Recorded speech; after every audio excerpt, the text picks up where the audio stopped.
Welcome to the latest episode of KapVista Klips. Today we are with Graham from Terraline. How are you? Good, good. I have pleasure to be on. Awesome.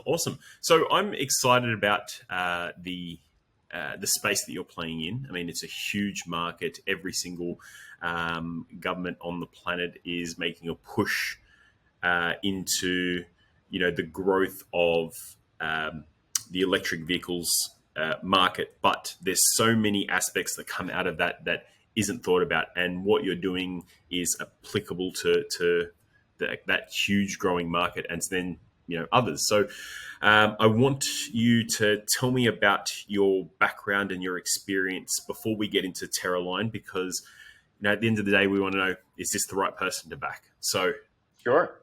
tell me about you. Give me Yeah. your story.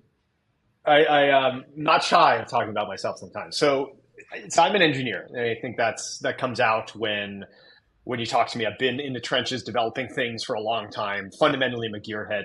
So people say I was born with keys in my hand. So I just love machines, right? And I started my career essentially at school studying physics materials, then went to grad school at Stanford studying mechatronics robotics, specifically around autonomy and autonomous vehicle technology and whatnot. Spent a brief stint in aerospace because back in the day, aerospace was really cool, and turns out big aerospace companies, SpaceX aside, are slow behemoths that are beholden to the government. So quickly realized that wasn't for me, and I moved on to what was a small company at the time called Tesla Motors, and we're talking early 2000s time frame. So hired by the now infamous Elon Musk, very different person back then. The team was, I don't know, 70 people, I think, something like that. And we had this vision of creating a just truly revolutionary car, which was, of course, the Model S. But this was a time when the company, you'd pick up the phone as an engineer, and I'm working on chassis, body, structures, battery systems. You pick up the phone and try to talk to a supplier, and they're like, Tesla who? And they hang up. So that's the company we were working for then, right?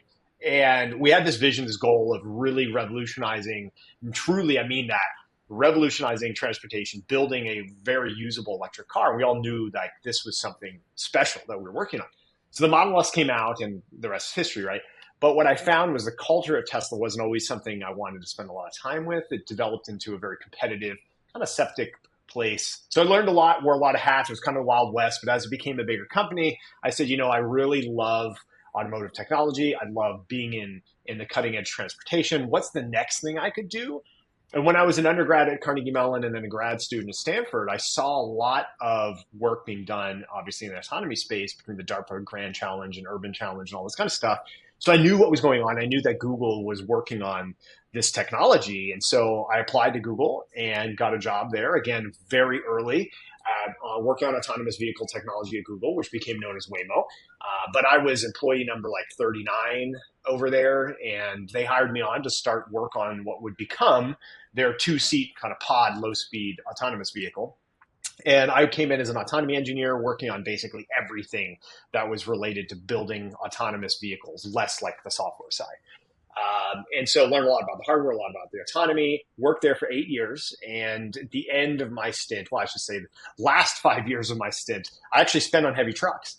So I worked with PACCAR and then Freightliner, developing autonomous technology for heavy trucks, big commercial highway tractors. And what I found was that these trucks that you see on the road, diesels and whatnot, and now some electric trucks, they're super basic. I mean, they have the suspensions equivalent to like a wagon. I kid you not. I mean, they're very, very crude. They're cost effective and they're durable because they're crude. But when you're trying to say introduce electrification, introduce autonomy, any modern ADAS functionality or anything to these trucks, you're just beating your head against the wall. So that's from the architectural side. The company side, right? Commercial companies, commercial vehicle companies. If you think the automotive sector is slow and behind, wait till you get to the commercial side, right? These guys are really, really ancient and archaic. A lot of history, a lot of legacy.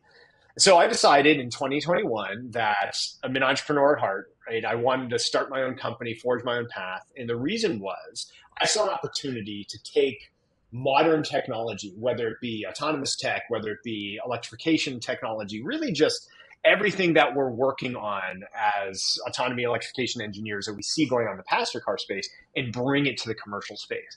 And that was the idea behind Terraline. We really wanted to take the approach of building a brand new ground up platform, a new Class 8 vehicles, fully electric, right? Because fighting climate change was super important, bringing forward that autonomy technology and putting an autonomous driver onto these vehicles for cost, efficiency, and safety, and all the kind of reasons we know.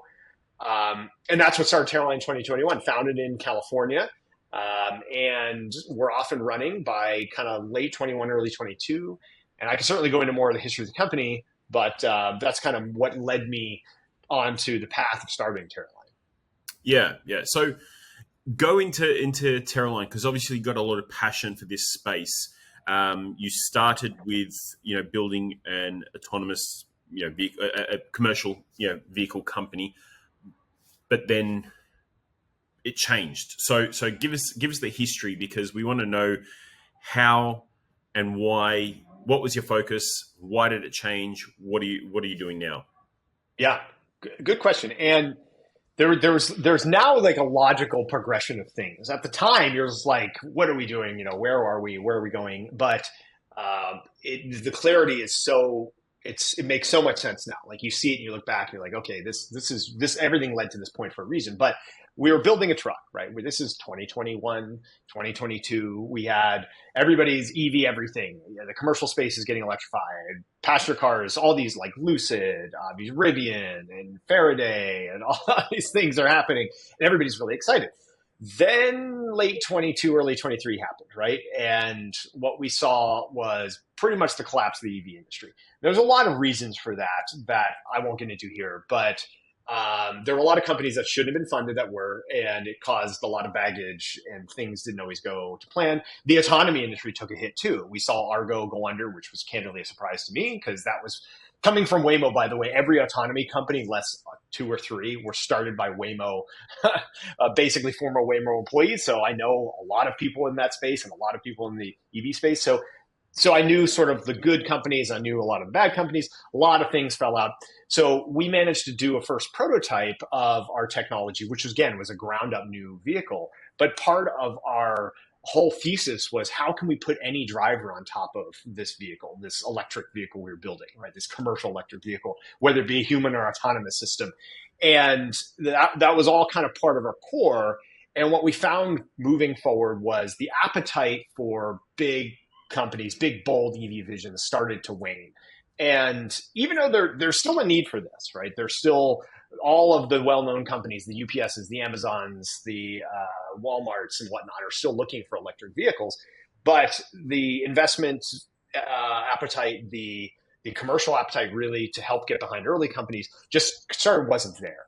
And so while having a lot of these conversations with potential customers, like the ones I mentioned, these big freight companies, what we found was interesting is they're really interested in using electrification. They want to drop their TCO, their total operating costs, total cost of operation, excuse me. But that was only part of the conversation. The other part of it is, how can we get electric vehicles into our fleets that are functional and usable? And I have a really good quote from a UPS director that basically is in charge of electrifying their fleet. And he said, I will not use another electric truck until they figure out their software.